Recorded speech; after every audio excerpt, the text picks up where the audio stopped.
తాడేపల్లిలోని వైసీపీ కార్యాలయానికి పోలీసులు మరోమారు నోటీసులు పంపారు. తాడేపల్లి ప్యాలెస్ బయట ఇటీవల స్వల్ప అగ్ని ప్రమాదం జరిగిన సంగతి తెలిసిందే. ఆ ప్రమాదంపై వైసీపీ సోషల్ మీడియా ఇష్టారీతిగా ఆరోపణలు గుప్పించింది. జగన్పై హత్యాయుక్తమంటూ వార్తల్లో వండి వార్చింది. ఈ అగ్ని ప్రమాదం తాడేపల్లి ప్యాలెస్ బయట రోడ్డు పక్కన ఉన్న లాన్లో జరిగింది. అయితే దీని వెనుక భారీ కుట్రే ఉందంటూ వైసీపీ ఆరోపణలు గుప్పించింది. ప్రతిగా ఏపీ మద్యం కుంభకోణంలో కేసుకు సంబంధించిన ఆధారాలు మాయం చేయడానికే వైసీపీయే స్వయంగా ఈ అగ్ని ప్రమాదాన్ని సృష్టించింది అంటూ తెలుగుదేశం ఆరోపణలు చేసింది. ఈ నేపథ్యంలో పోలీసులు తాడేపల్లి ప్యాలెస్ బయట జరిగిన అగ్ని ప్రమాదంపై దర్యాప్తు ప్రారంభించారు. తాడేపల్లి ప్యాలెస్లోని సీసీటీవీ ఫుటేజ్ ఇవ్వాలంటూ తాడేపల్లి కార్యాలయానికి నోటీసులు ఇచ్చారు. అయితే పోలీసులు నోటీసుల మేరకు సీసీటీవీ ఫుటేజ్ ఇవ్వడానికి వైసీపీ నిరాకరించింది. దీంతో పోలీసులు మరోమారు నోటీసులు పంపారు.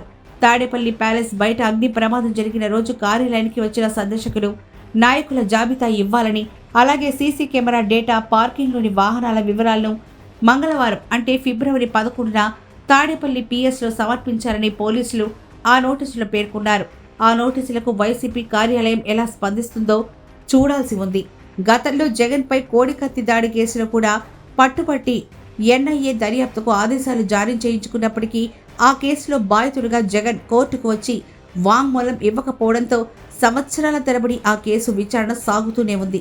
అలాగే వైఎస్ వివేక హత్య కేసులో కూడా సంఘటన జరగగానే ఇష్టారీతిగా ప్రత్యర్థులపై ఆరోపణలు గుప్పించిన వైసీపీ అధినేత ఆ తర్వాత దర్యాప్తుకు అడుగడుగునా అడ్డంకులు సృష్టించారు.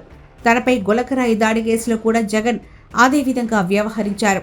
ఇప్పుడు తాడేపల్లి ప్యాలెస్ బయట జరిగిన అగ్ని ప్రమాద ఘటనపై కూడా ఇష్టారీతిగా ఆరోపణలు గుప్పించడమే తప్ప వివరాలను, ఆధారాలను సమర్పించడానికి మాత్రం ముందుకు రావడం లేదనే విమర్శలు వెల్లువెత్తుతున్నాయి.